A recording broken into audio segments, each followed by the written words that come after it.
दे दी हमें आज़ादी बिना खड़क बिना ढाल, चरखा ही चलाने से आज़ादी आई नहीं साथियों। भारत को आज़ाद कराने में कई लाखों भारतीयों ने अपने खून का एक एक कतरा दे के आज़ादी हासिल की है। आज़ादी आई नहीं, मिली नहीं, हमने ली है, हासिल की है। भगत सिंह, राजगुरु, सुखदेव, मंगल पांडे, राम प्रसाद बिस्मिल, चंद्रशेखर आज़ाद, खुद्दीराम बोस, तात्या टोपे, न जाने कितने फ्रीडम फाइटर्स ने, यहाँ तक कि माओ ने अपने नवजात शिशुओं को भी अपने कलेजे पे पत्थर रख के तोप में रख दिया गया। इतिहास पढ़िए आप उठा के। खाली चरखा ही चलाने से आज़ादी नहीं मिली है, इन लोगों की बदौलत आज़ादी मिली है कि आज हम खुली फिजाओं में सांस ले रहे हैं। और साथियों, एक चीज़ हमें और सिखाया गया बचपन से कि कोई एक गाल पे मारे तो उसे दूसरा गाल भी दे दो। हमारे राष्ट्रपिता कहते हैं, हम कैसे ये बात मान लें? यही कायरता के बीज जो राजनीति ने इतने सालों में कन्याकुमारी से कश्मीर तक बोए हैं, जिसका खामियाजा हमारे वीर सैनिकों को गालों पे थप्पड़ खाने पड़ रहे हैं, पत्थर मारे जा रहे हैं। ये कायरता के बीज जो हमने बोए हैं, क्योंकि हमें तो बताया गया कोई एक पे मारे तो दूसरा भी दे दो। उनके हाथों में गन है, कंधे पे हथियार है, लेकिन वो चला नहीं सकते। साथियों, डॉक्टर हरिओम पवार की 2 लाइनें हैं, मैं आपसे आज शेयर करना चाहता हूँ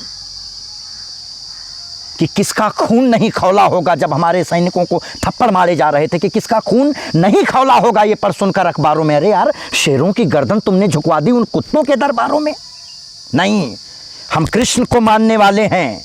सठे साठम समाचरेत, दुष्ट के साथ दुष्टता का ही व्यवहार करो, तभी वो ठीक रहेगा। और साथियों, मैं माफ़ी के साथ चाहता हूँ, गांधी जी की मौजूदगी में अंग्रेज़ों ने भगत सिंह, राजगुरु, सुखदेव, मंगल पांडे जैसे लोगों को फांसी की सज़ा सुनाई।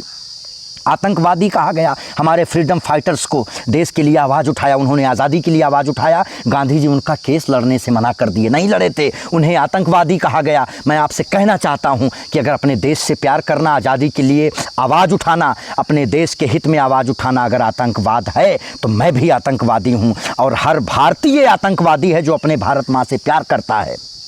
मैं आपको कहना चाहता हूं, अंत में चंद लाइनों के साथ मैं आपसे विदा चाहूँगा। याद रखिएगा, खाली चरखा चलाने से आज़ादी नहीं आई है, ना ही बिना खड़क बिना ढाल से आज़ादी आई है। बदलो, कोई एक गाल पे मारे तो दूसरा गाल ऐसे ही मत दे दो। कृष्ण को भी मानो। बांसुरी बजाने वाले कृष्ण इस देश में पैदा हुए हैं तो चक्रधारी कृष्ण भी पैदा हुए हैं, सठे साठम समाचरेत सिखा के गए हैं। अंत में यही बात कह के मैं आपसे विदा लूँगा कि अगर माटी के पुतले देह में ईमान जिंदा है, अभी इस देश की समृद्धि का सम्मान जिंदा है। न नेता से, अभिनेता से, न भाषण से, न वादों से, शहीदों की बदौलत पूरा हिंदुस्तान जिंदा है। शहीदों की बदौलत सारा हिंदुस्तान जिंदा है। जय हिंद।